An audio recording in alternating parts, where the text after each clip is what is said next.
d'antan. Béton d'antan. Béton d'antan. Béton d'antan.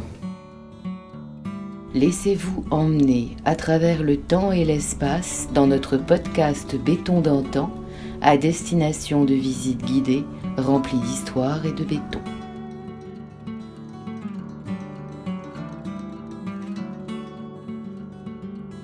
Arcosanti est au milieu du désert une cité utopique. Arcosanti semble tout droit sorti d'un film de science-fiction. Tout en béton, cette cité est l'incarnation brute des idées de l'architecte italo-américain Paolo Soleri.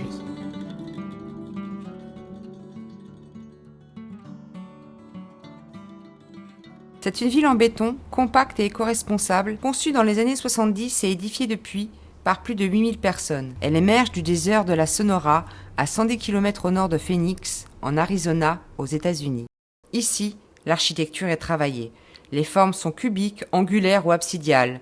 Les infrastructures unissent le béton brut et le bois. Les fenêtres sont plus volontiers rondes que rectangulaires.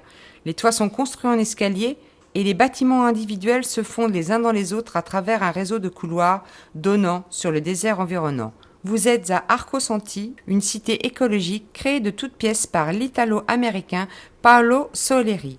Adepte de l'arcologie, contraction d'architecture et d'écologie, l'architecte voulait montrer qu'il était possible de développer un projet urbain unique, tout en respectant l'environnement. Thème peu en vogue il y a 50 ans, en dehors peut-être du mouvement hippie, mais qui trouve tout son sens à notre époque. Ces idées semblent aussi logiques qu'attrayantes. Il s'agit bien d'un laboratoire urbain, comme l'annonce le panneau de bienvenue aux portes d'Arcosanti.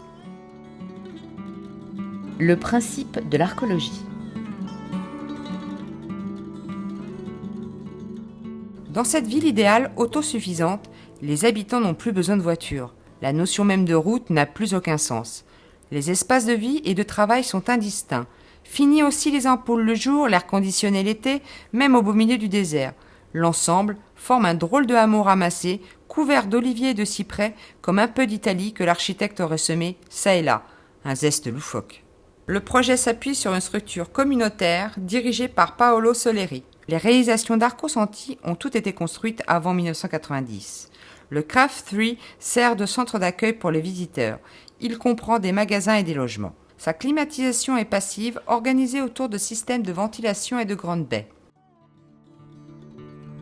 Les bétons à l'honneur.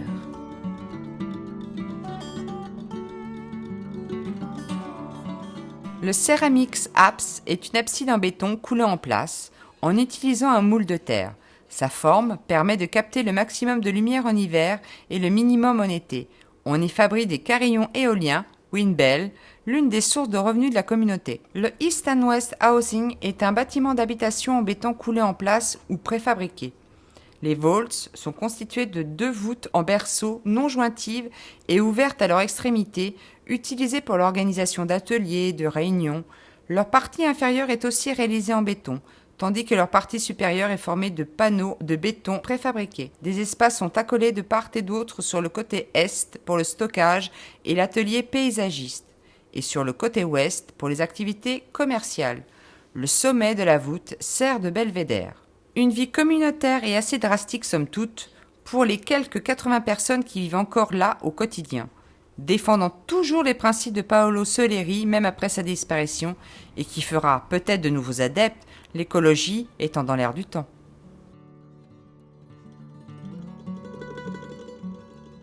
Retrouvez tous les épisodes de Béton d'antan sur acpresse.fr.